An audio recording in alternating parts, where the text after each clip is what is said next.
Hi trader, I am Velan, founder of NGT. இந்த வீடியோவில் மண்டேக்கான pre market analysis and next ஃப்ரைடேக்கான pre market report. So first நம்ம ரிப்போர்ட்டை பார்த்துருவோம். நிஃப்டி நெக்ஸ்ட்டு எங்கே போக போகுதுங்கிறத ஒரு தெளிவான அனாலிசிஸை நம்ம பார்த்து முடிச்சுருவோம்.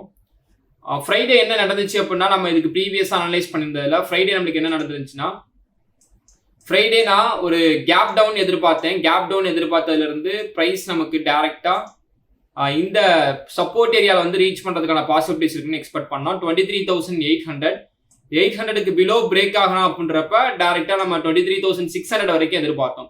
ஸோ இந்த லெவலில் தான் நம்ம மெயினாக வந்து ஃபோக்கஸ் பண்ணிட்டு இருந்தோம். ஸோ அப்போ கேப் டவுனில் ஓப்பன் ஆகி மார்க்கெட் இங்கே சப்போர்ட் எடுத்துச்சு அப்படின்னா அகைன் கீழே வரதுக்கான பாசிபிலிட்டிஸ் இல்லை. 24,294க்கு மேலே போய் சஸ்டெயின் ஆகிறாங்கிறப்ப நம்மளுக்கு 24,600 வரைக்கும் போகிறதுக்கான சான்ஸ் இருக்குங்கிறத நம்மளோட எக்ஸ்பெக்டேஷனாக இருந்துச்சு. பட் மார்க்கெட் ஓப்பன் ஆனது பார்த்தீங்கன்னா ஒரு கேப் அப்பில்.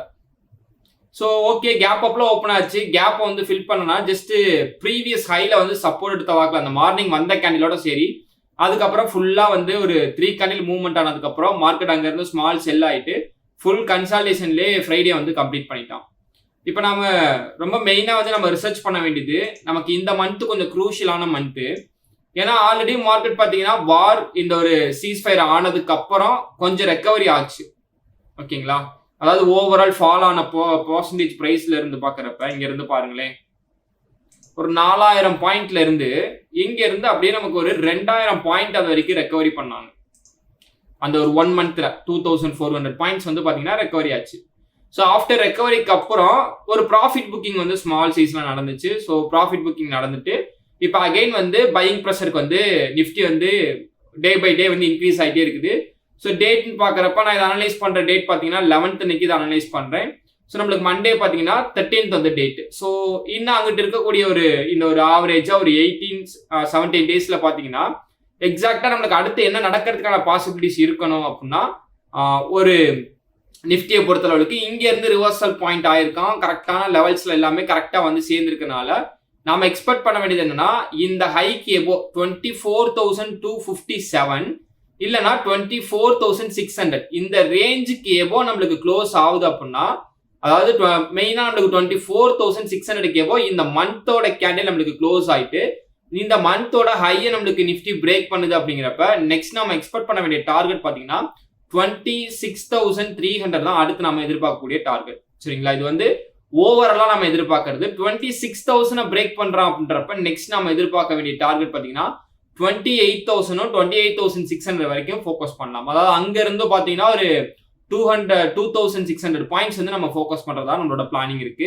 இப்போதைக்கு எனக்கு தெரிஞ்சு இந்த வார் சுச்சுவேஷனால தான் மார்க்கெட் இன்னும் நம்மளுக்கு ஸ்டக் ஆகிட்டு இருக்கு. இல்லை அப்படின்னா நமக்கு இந்நேரம் 24,600 ஹையை வந்து உடச்சிருப்பான். ஏன்னா எதிர்பார்க்காத நியூஸ், எதிர்பார்க்காத சமயத்தில் வந்து ஸோ நம்மளுக்கு மார்க்கெட் வந்து ஒரு 500 பாயிண்ட்ஸ் நெகட்டிவாக போச்சு. கிட்டத்தட்ட ஒரு 1.5 வீக்காக முக்கி ஏறினது எல்லாமே வித்தின் இந்த 1 டேல நம்மளுக்கு கீழே இறங்கிட்டு இப்போ அகைன் நம்மளுக்கு ஆவரேஜ் ஃபண்டு போயிட்டு இருக்காங்க. ஸோ அடுத்தடுத்த கன்ஃபர்மேஷன்ஸ்லாம் நமக்கு என்ன ஐடியாஸ் கிடைக்குதுங்கிறத நம்ம பார்க்கலாம். ஸோ மார்க்கெட் இப்போதைக்கு ஃபண்டமெண்டலாக தான் இருக்கான். டெக்னிக்கல் வைஸ்ட்டு இன்னும் பெருசாக வந்து ஸ்ட்ராங் ஆகலாம். எப்போதுமே இந்த ஒரு ஃபண்டமெண்டல் நியூஸ் வந்துச்சுன்னா அதுக்கு ஒரு 1 வீக்காவது ரியாக்ட் ஆகும். இதுக்கு கண்டிப்பாக ரியாக்ட் ஆகுது. இன்னைக்கு கூட ட்ரம்ப் பார்த்தீங்கன்னா ஈரான் வந்து ட்ரம்ப்பை அழிக்க நினைச்சாலோ இல்லை அழிக்க முயற்சி பண்ணாலோ ஆல்ரெடி 1000 ஏவுகணைகள் வந்து ஈரானை நோக்கி ரெடியா இருக்கு. ஸோ இந்த மாதிரி ஒரு முயற்சிகள் நடந்தாலே ஸோ என்னை கேட்கவே மாட்டாங்க, இந்த 1000 ஏவுகணைகளும் ஈரானை நோக்கி பாயும் அப்படிங்கிறது ஒரு ட்வீட் போட்டிருக்காரு.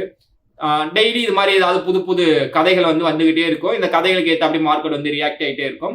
இது நம்ம பழையாச்சு, ட்ரேடர்ஸ் எல்லாமே பழகிட்டோம், இன்வெஸ்டர்ஸ் எல்லாமே வெறுத்து போயிருப்பாங்க. ட்ரம்ப் இதை வச்சு பயங்கரமான இன்சிடென்ட் ட்ரேடிங்லாம் பண்ணிட்டு இருக்காரு. ஸோ அது ஒரு பக்கம் நம்மளுக்கு போகட்டும். ஸோ நமக்கு பொறுத்தளவுக்கு டெக்னிக்கலி இதுதான். ஸோ இன்வெஸ்ட்மெண்ட்ஸ் எல்லாமே நம்ம பண்ண ஆரம்பிக்கலாம். பட் ஒரு க்ரூஷியல் லெவல் சப்போர்ட்னா 23,000 தான் நல்ல ஒரு சப்போர்ட் ஏரியா. ஸோ ஜஸ்ட் நான் உங்களுக்கு நெக்ஸ்ட் 1 வீக் டைம் ஃப்ரேம் வச்சு காமிக்கிறேன் பாருங்களேன். ஸோ மார்க்கெட் நம்மளுக்கு கரெக்டாக தான் அதோட ரேஞ்சில் கரெக்டாக நம்மளுக்கு ட்ராவல் ஆகிட்டு இருக்கான். இப்போதைக்கு தேவையான விஷயமே 24,600க்கு எவோ பிரேக் அவுட் ஆகி நம்மளுக்கு க்ளோஸ் வைக்கணும். ஸோ க்ளோஸ் வச்சுட்டு ஹை பிரேக் பண்ணுறோம் அப்படிங்கிறப்ப நெக்ஸ்ட் ஒரு ஸ்மால் ரீட்ரெஸ்ட்க்கு மட்டும் வந்துட்டு மார்க்கெட் அடுத்தடுத்து நம்மளுக்கு மூவ் பண்ண ஆரம்பிச்சிடும். 26,000 நெருக்கி அடுத்து ஓட ஆரம்பிச்சிடும். ஓகேங்களா, ஸோ இந்த வீக்கை நான் ஆல்ரெடி உங்கள்கிட்ட பேசிட்டு இருந்தப்ப இதுக்கு ப்ரீவியஸ் ப்ரீ மார்க்கெட் அனாலிசிஸ்லாம் மென்ஷன் பண்ணிட்டு இருந்தேன். இந்த வீக் நம்மளுக்கு மோஸ்ட்லி பியரிஷ் என்கல்ஃபிங் க்ளோசிங் இருந்தால் அடுத்த பியரிஷ் என்கல்ஃபிங்கோட லோ உடைக்கிறாங்கிறப்ப 23,600 23,000 போகிறதுக்கான பாசிபிலிட்டிஸ் இருக்கு அப்படிங்கிறத நான் மென்ஷன் பண்ணியிருந்தேன்.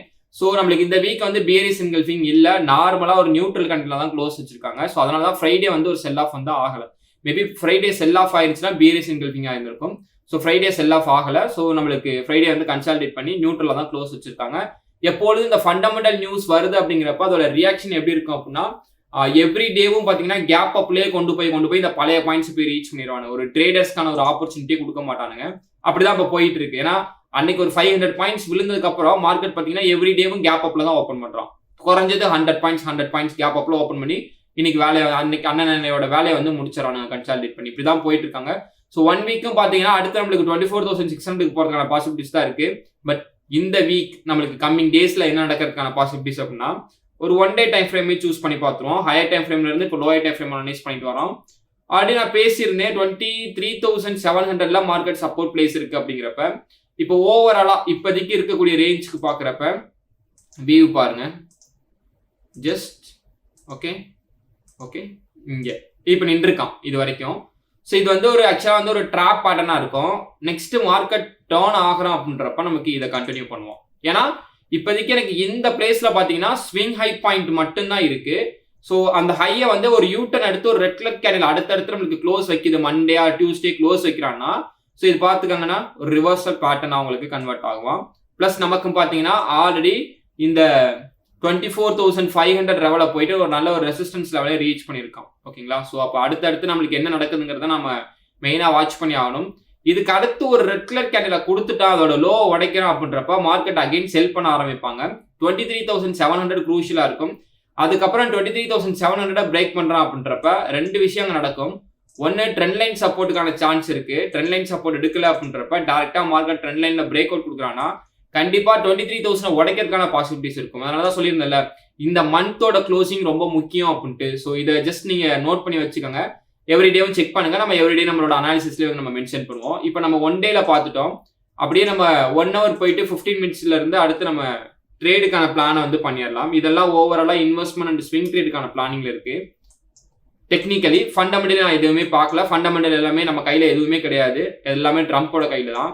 ஸோ இப்போ இருக்க க்ரூசியல் பிளேஸ் அப்படின்னா எனக்கான ரெசிஸ்டன்ஸ் ஸ்ட்ராங் அப்படின்றப்ப 24,300 தான். ஓகேங்களா? ஸோ இதை வந்து நம்ம ஸ்ட்ராங்கா வந்து இப்போதைக்கு ஃபிக்ஸ் பண்ணிக்கலாம். 24,300ல இருந்து ஒரு ஸ்ட்ராங் 1 hour கேண்டில் ரிவர்சல் கிடைச்சா அப்படின்னா இதோட டைரக்ஷன்ஸ் அடுத்து 23,700 அண்ட் நெக்ஸ்ட் அதை பிரேக் அவுட் கொடுக்குறோம் அப்படின்றப்ப 23,600 அதுலயே நல்ல கன்ஃபர்மேஷன் கிடைச்சுன்னா அடுத்து 23,000 வரைக்கும் சான்ஸ் இருக்கு. இதைத்தான் நான் உங்களுக்கு ஒரு பேட்டர்னோட ஃபார்மேஷன்லையும் காமிச்சேன். ஓகே, இங்க நம்மளுக்கு அடுத்து என்ன நடக்க போகுதுங்கிறத பேஸ் பண்ணி தான் இருக்கு. இப்போ இங்க இருந்து 15 மினிட்ஸ்ல ஆல்ரெடி நான் சொன்ன மாதிரி நாளைக்கு நம்மளுக்கு மண்டே பாத்தீங்கன்னா நியூட்ரல் ஆர் கேப் டவுன்ல ஓப்பன் ஆகிறதுக்கான ஒரு பாசிபிலிட்டிஸ் இருக்கு. ஓகேவா? ஒரு விஷயம் கேப்பை ஃபில் பண்ண ட்ரை பண்றான் அப்படின்றப்ப நமக்கு இந்த இடத்துல ஒரு குரூஷியல் என்ட்ரி கிடைச்சுன்னா கேப் ஃபில்லிங் வரையும் ஒரு என்ட்ரி ஃபோக்கஸ் பண்ணலாம். அன்னைக்கு டே தான் நமக்கு முக்கியம். அன்னைக்கு டே நமக்கு நல்லாவே நெகட்டிவாவே க்ளோஸ் வைக்க ட்ரை பண்றான் அப்படின்னா அப்ப நாம எதிர்பார்த்த மாதிரி மார்க்கெட் 23,800க்கு பிலோ உடைக்கிறதுக்கான சான்ஸ் இருக்கும். ஓகேங்களா? அப்ப கண்டினியூஷன்ல நாம தாராளமா வெயிட் பண்ணலாம்.